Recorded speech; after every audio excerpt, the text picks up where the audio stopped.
Okay, so policy impact evaluation is a big part of the research that I do with some of my colleagues at the Centre for Human and Social Capital Research here at UAW. At its core, impact evaluation is essentially about evaluating or assessing whether a given program or a treatment has worked. It's about quantifying the effect of that treatment on people's outcomes and their behaviours. Now, there are numerous impact evaluation techniques within the modern toolkit, if you like.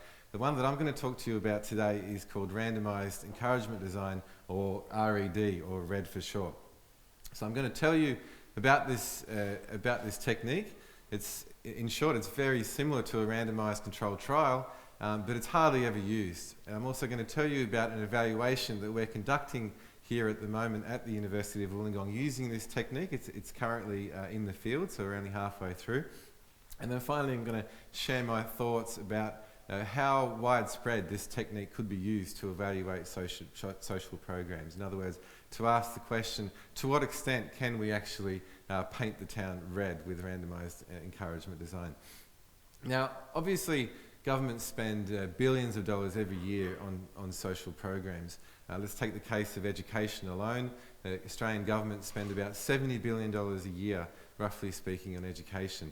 Now, education policy consists of many small decisions, let's say at the school level, decisions about class size, teacher remuneration, decisions about curriculum, the role of sports, for instance, a whole range of small decisions which are supposed to be evidence-based.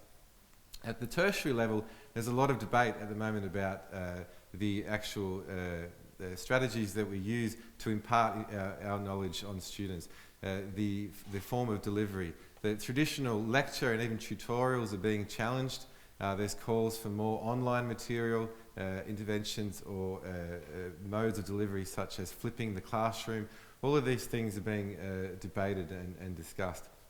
Now, of course, there's a lot of emphasis on evidence-based policy and there's a lot of emphasis on evaluation.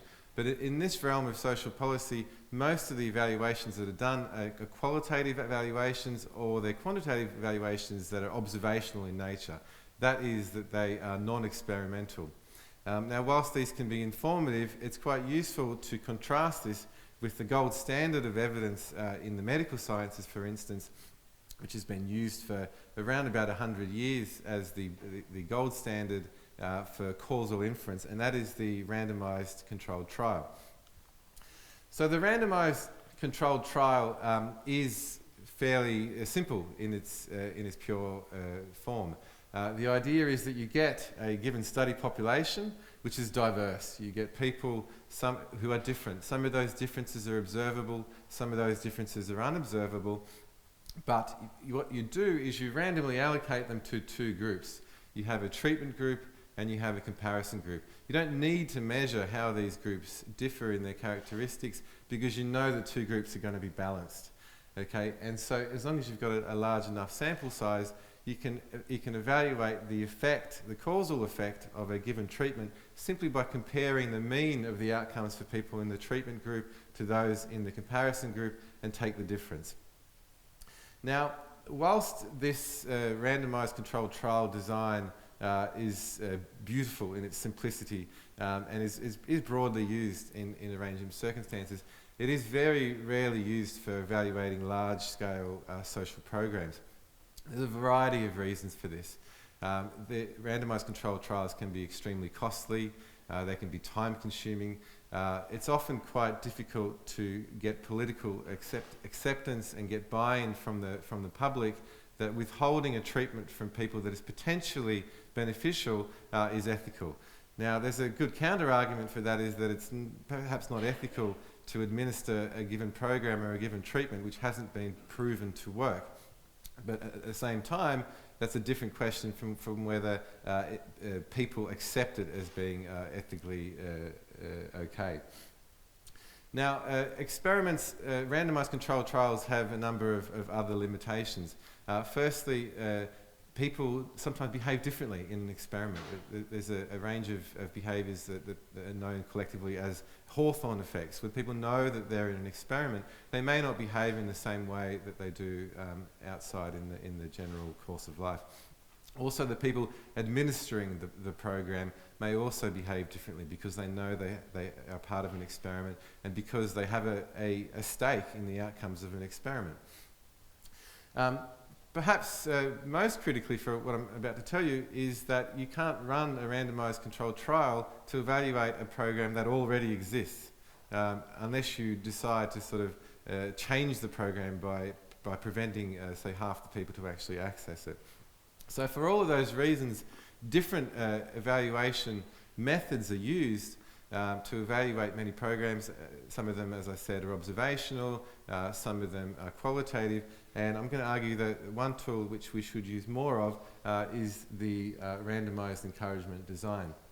The Randomised Encouragement Design is very rarely used. Usually when I tell people I'm doing stuff on Randomised Encouragement Design, they just say, what was that? Now, the RED retains most of the strengths and the validity of a randomised controlled trial because it does retain the randomised assignment. Now, just like in the RCT, we take a diverse population and we randomly assign them into two groups. Now, there's a control group, and then the other group we now call the encouraged group.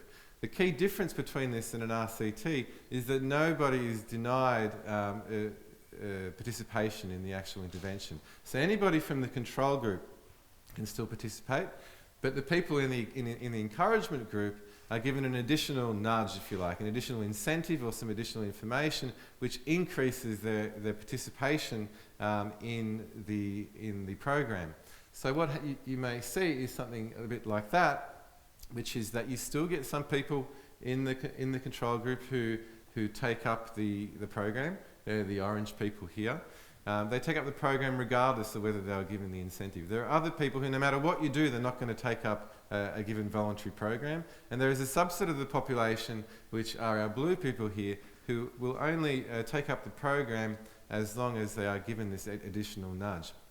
Now, a common misunderstanding of this technique is that the research question is, did the encouragement work?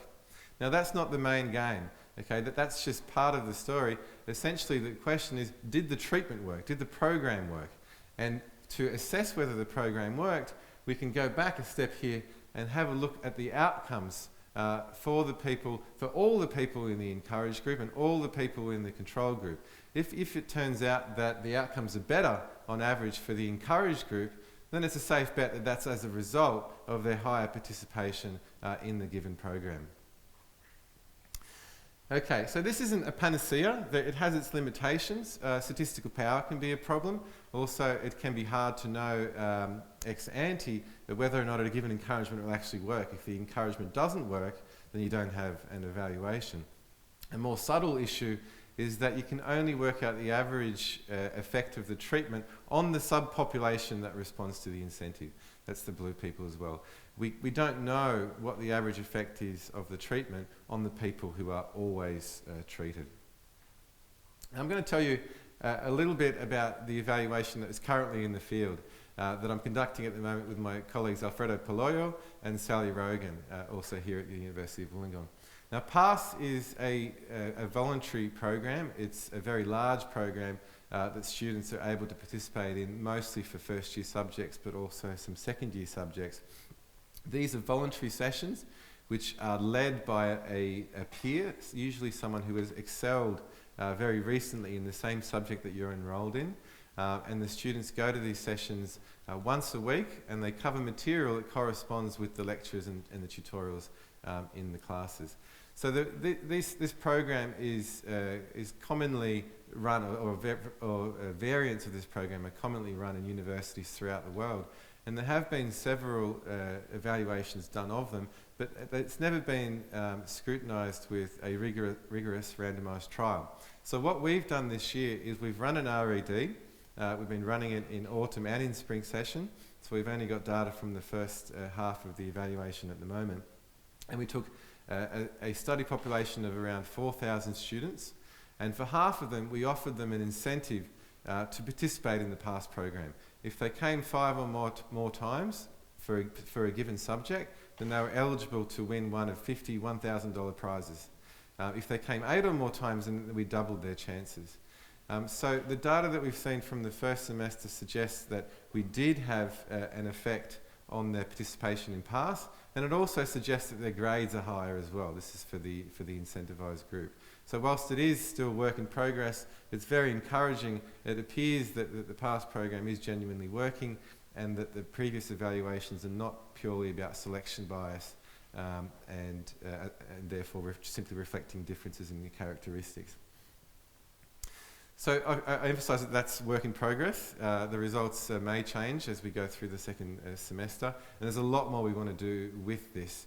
We want to know, well, who does it work for? Does it work more for students from disadvantaged backgrounds? Does it work more in given subjects rather than others?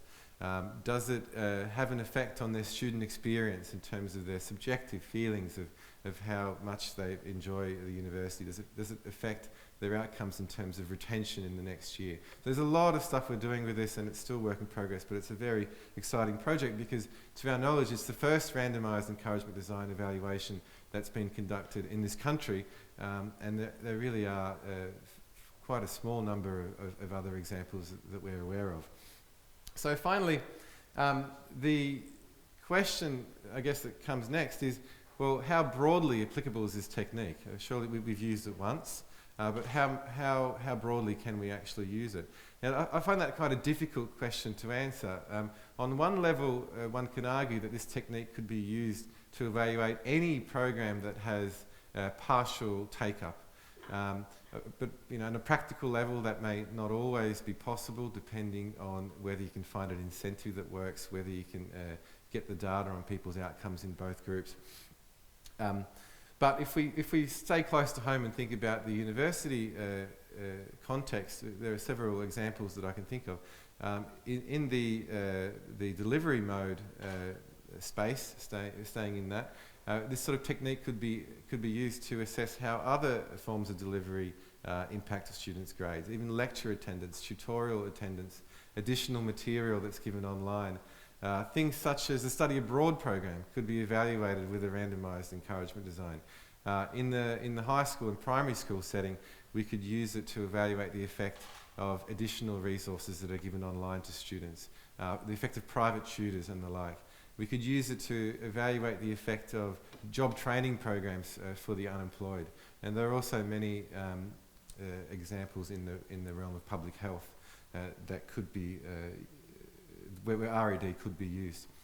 So I guess the take-home message is that to some extent, perhaps, maybe we could paint the town red with randomised encouragement design, or at the very least, we could get that RED paintbrush and put it in the impact evaluation toolkit because it doesn't seem to be there. So thank you.